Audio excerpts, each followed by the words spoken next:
Tamara Litch trial. Patriot Smoothie is talking about it. He says, Tamara Litch and Chris Barber's criminal trial on day 17. Follow this thread for my coverage of the courtroom. Now, what's going on is like the first 5 days or 6 days were a couple of weeks ago, and then there was weeks of nothing. And then now we're back to trial. On weekends, there wasn't a trial. Yesterday, if there's no trial on the weekend, like if there's no trial on the 12th, on the 13th, I can't talk about a trial because there's no new news, right? Like there's nothing that happened.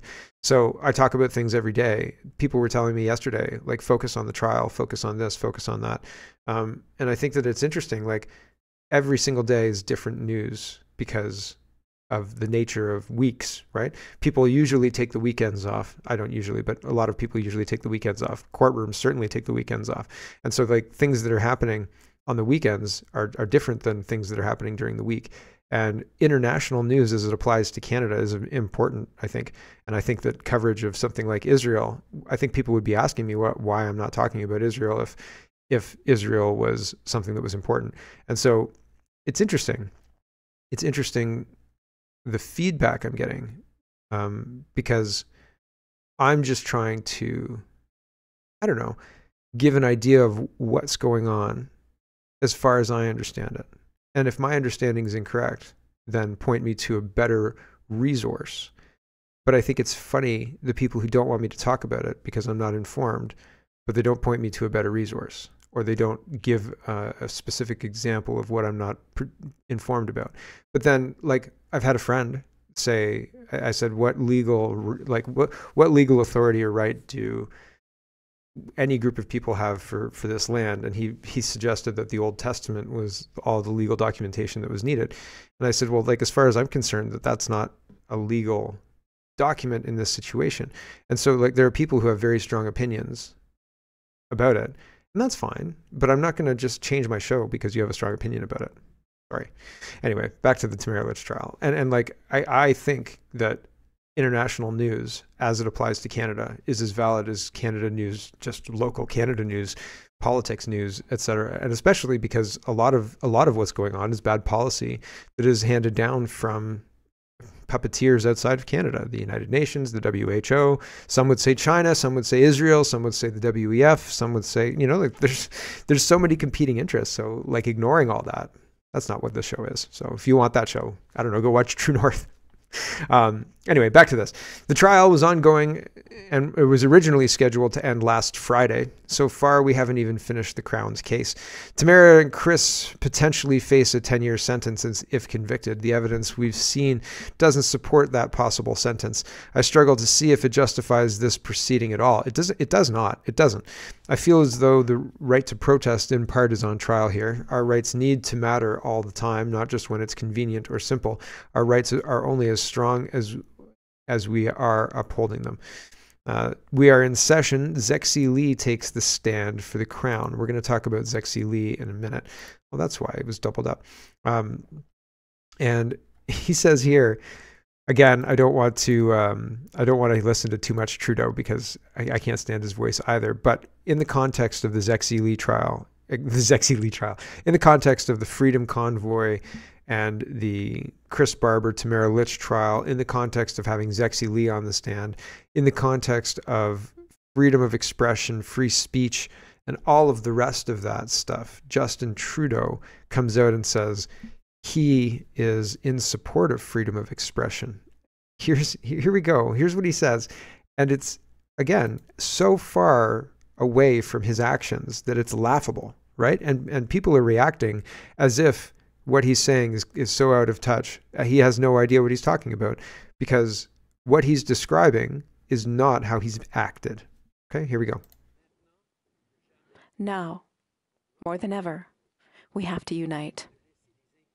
We have to avoid letting worries and suspicion separate us. It's a short path from mistrusting your neighbor to entrenching division. A peaceful society does not happen by accident and won't continue without effort. We live in a country that upholds the freedom of expression, including religious and cultural expression, and every Canadian should feel safe doing so. This is the right and freedom every Canadian has under our Charter.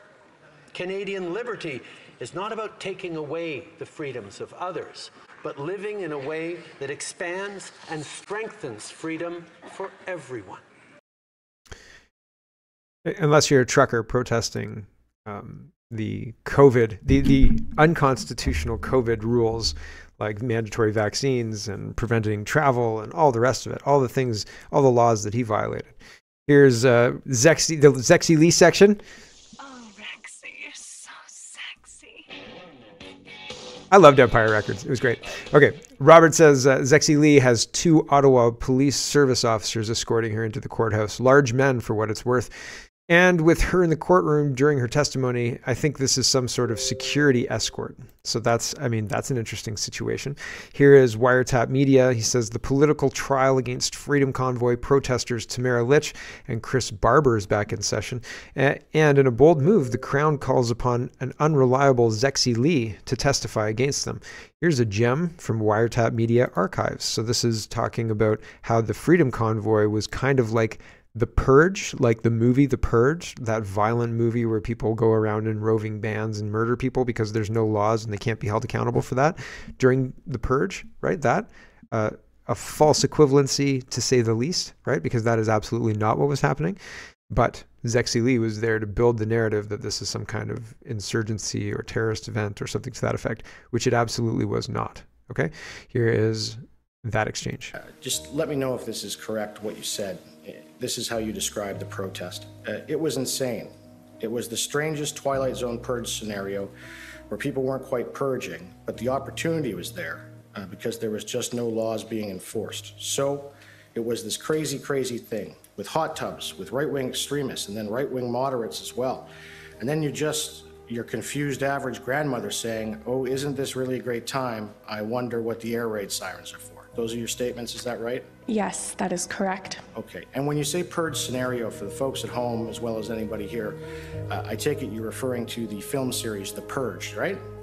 Yes, just in reference to the lack of laws that were in place. Right, and it was your belief that the protest provided a purge opportunity, is that fair?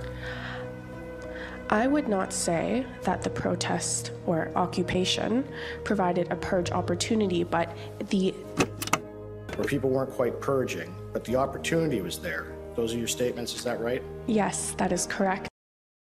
So it's interesting as well how people change their statements. I've got a Liberal minister changing her statement later in the show as well. Vesper says, wait, she works for the Canadian government and she's testifying? Isn't that a conflict of interest? Am I too late? Am I late to the party? I am, aren't I? People know this, right? She works for the government of Canada. So Zexi Lee working for the government of Canada is a conflict of interest. Her also being a part of the legal action against the Freedom Convoy would be a conflict of interest as well. She can't be an impartial witness because she's not impartial.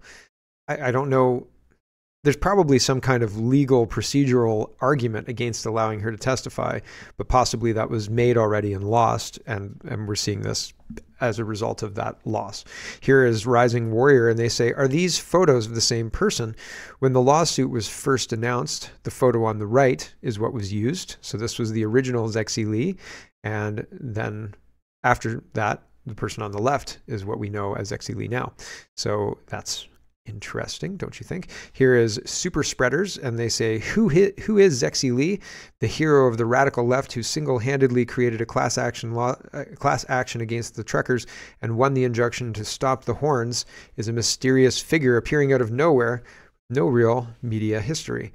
Her Twitter was created in February of this year, 2022. First post is a retweet of a tweet about her, February 7th. The next day, she gets a full spread puff piece on ctv.ca. Article has zero bio information, an oddity on modern human interest pieces like this. Her LinkedIn and Facebook have no profile pics, no bio, and one post promoting her lawyer in the class action, Emil Taman, who has probably written the post for her. There's a LinkedIn with a similar face and name for an American scientist at Nelson, possibly unrelated, but who knows. On February 17th, she gets another article complete with war zone victim photo. She claims a truck tried to run her over on the sidewalk, despite her story claiming she shot photos and videos of the truck. The videos have never appeared. No eyewitnesses, no CCTV, no charges, no arrests. Despite each of us carrying a broadcast studio in our pockets, no one filmed it. No photos of the incident exist. Considering the circumstances, many police would have shown up and dozens would have stood and filmed. Any other real events during this time have been filmed. None of this obvious PR creation stops leftist Canadians and statist media from covering her like she's Ottawa's Joan of Arc, with no one asking a single question about her life, motivations, affiliations, or history. She started this draft a week ago, and finishing it up, we went to Zexi Lee's Twitter today to find she's been suspended. An odd turn of events. We have been posting and questioning her validity lately. She did make odd tweets about the Hum, a bizarre conspiracy theory.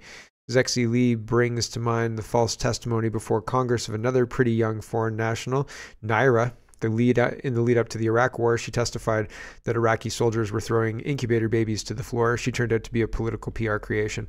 Nothing proves she's some sort of plant, but nothing in any article or posts of or about her proves any of her claims are true, even her claims of horn honking.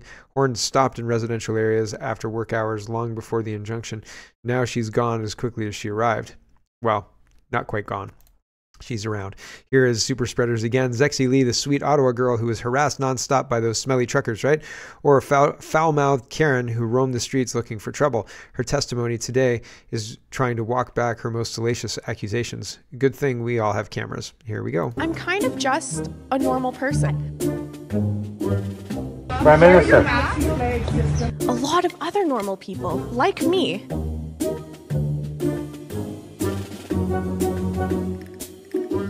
Hey buddy, one of your friends tried to run me over.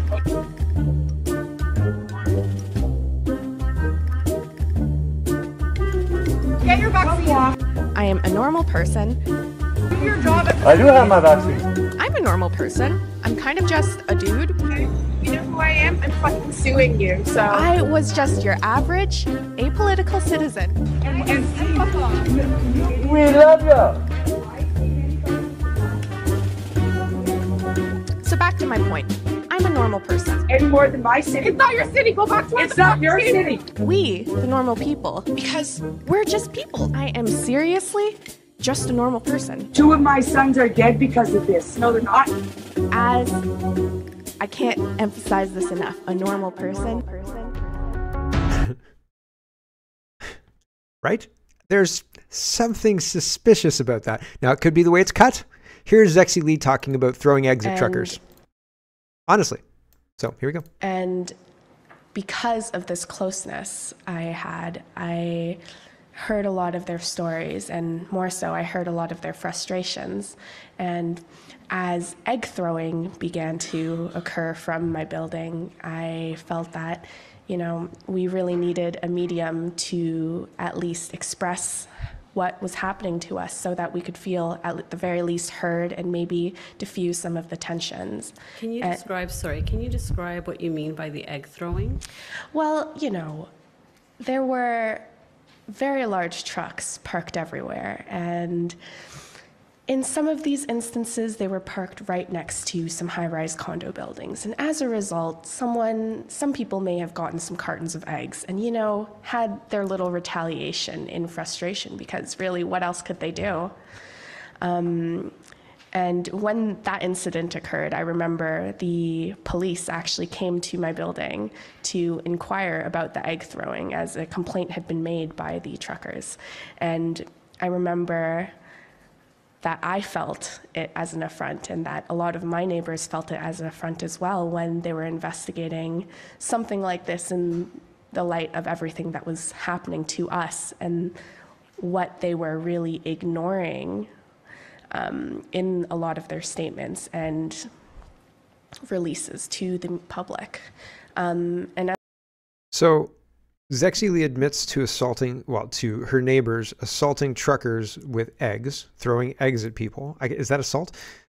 That's violence, one way or another. The truckers weren't throwing eggs at the residents. That's not what was happening. She was saying that they were expressing their frustration by throwing a dozen eggs at the trucks, or maybe the truckers. I don't know which one.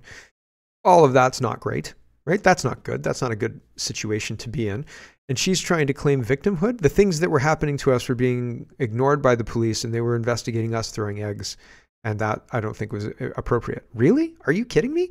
So it's very interesting. Viva Fry says, found the clip, Zexi Lee admitting assault reprisals could be useful in cross-examination. Right. So if it's assault, it's very interesting, because isn't that the only violence that happened at the Freedom Convoy, and it was perpetrated by Zexi Lee against the truckers?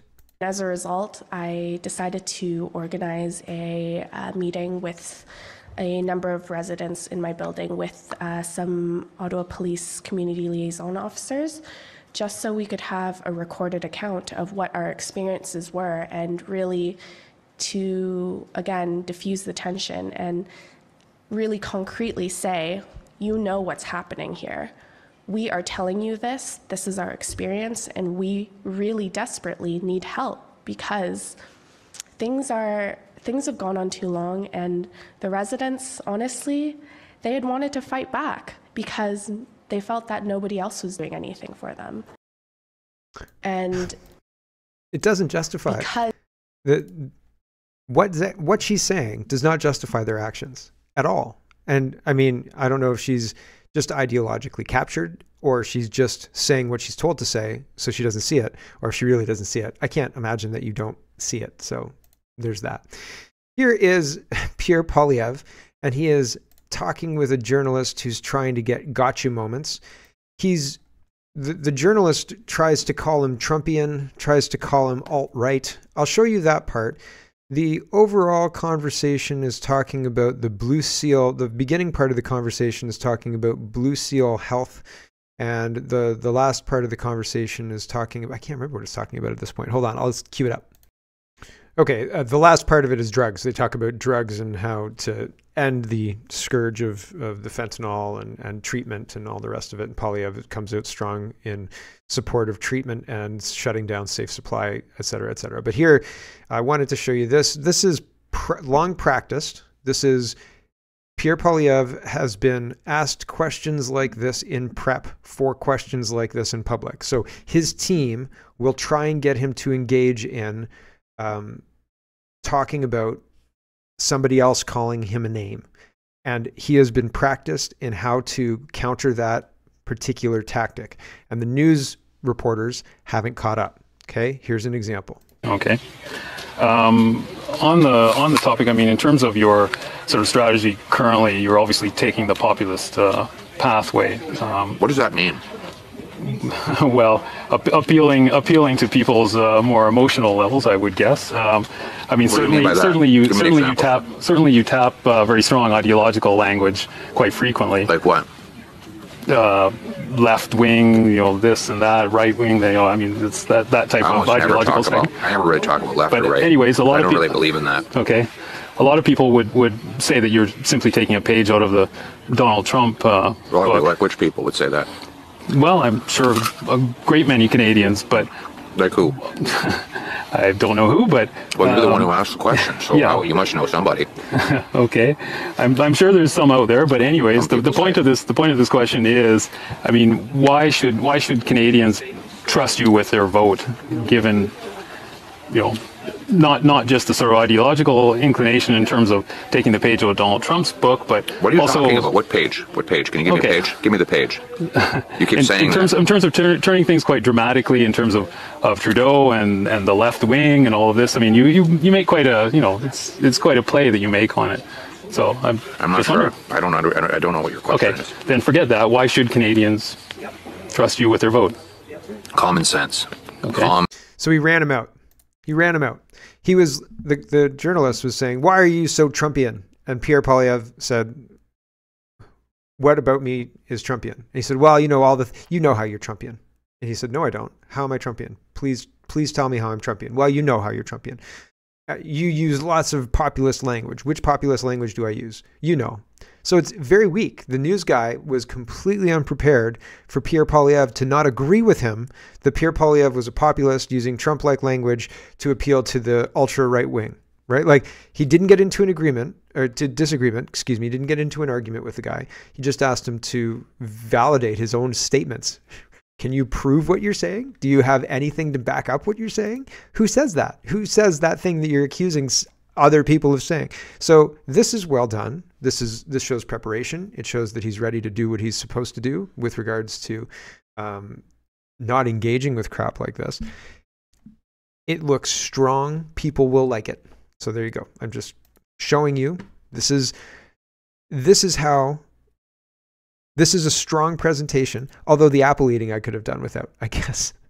But this is a strong presentation, not giving an inch to a reporter. And the exchange was interesting, I thought. The 8 minutes, I don't know, I watched it in 2 times speed. The drug conversation was fine. And the healthcare conversation, I disagreed again. The journalist talks about how there are shortages, the hospitals aren't open, and he said it's not a vax thing, it's a shortage of doctors thing. And I thought, well, that's an interesting way to frame this whole thing. So I'm interested to see the evolution of talking in Canadian politics is excluding certain parts of this thing. We want to talk about this, but we're not going to talk about most of it. We're just going to talk about this little sliver. How come there's a doctor's shortage? Because you fired all the unvaccinated workers. Well, we can't talk about the vaccinated thing, so it must be some other reason. How are you going to solve it? It's crazy. It's crazy. Pierre Poilievre is highlighting Chrystia Freeland. This is Freeland from a year ago. And Poilievre says Freeland drew a line in the sand that she will not cross. Debt to GDP ratio would be declining, and now it's rising. Debt would be paid down, but now she's borrowing more. The deficit would be reduced, but it's up 15% from what she promised in March. So all of that is bad. Do we need to listen to Freeland from a year ago? We'll listen to a little bit, not too much. The clown music is very intentional. On this point, Mr. Speaker, let me be very clear. We are absolutely determined that our debt to GDP ratio must continue to decline. Our deficits must continue to be reduced. The pandemic debt we incurred to keep Canadians safe and solvent must be paid down, and it is being paid down. Yeah, that was too much. It's too much. Way too much, Chrystia Freeland already. Pierre Poilievre again says Trudeau's domino effect, his spending causes deficits, which cause inflation, and that causes interest rates to go up and defaults to go up. How do we reverse that? Stop the deficits, which stops the inflation, which stops the interest rates from going up and stops the defaults. What part of that doesn't he understand? He understands it perfectly, and he's doing it specifically because it has those impacts. He absolutely is trying to do to Canada what is happening in the United States, what's happening in the United Kingdom. Those countries are using tax dollars for foreign wars, tax dollars for foreign nationals to come and move here, and bankrupting people, citizens, through high interest rates and their housing and all of the rest because of the pressures being put on by these bad policies. It's intentional. He doesn't understand. He does understand. And it's almost dishonest to have a politician who doesn't get that this is being done intentionally. Dan is responding. This is a whole thread, but he says, imagine what Canada's deficit would be if Suncor, an oil and gas company that's Canadian, hadn't paid $13 billion with a B to the Treasury. What would bond rating agencies say to a $46.5 billion deficit? How about a $60 billion deficit? Paying attention, Canadians? Keep electing Liberals and New Democrats, and you'll find out quickly. So yeah, our economy is not doing great. Hello everyone, thanks very much for watching. This is just a short version of a longer show. If you'd like to get the whole show, you can go over to CanadaPoly.com and sign up for a subscription. Just look in the drop-down tab for Shop and Donate and look for subscriptions, and you'll get immediate access to the full show. Love to see you. Thanks for watching, everybody. Have a wonderful, wonderful day.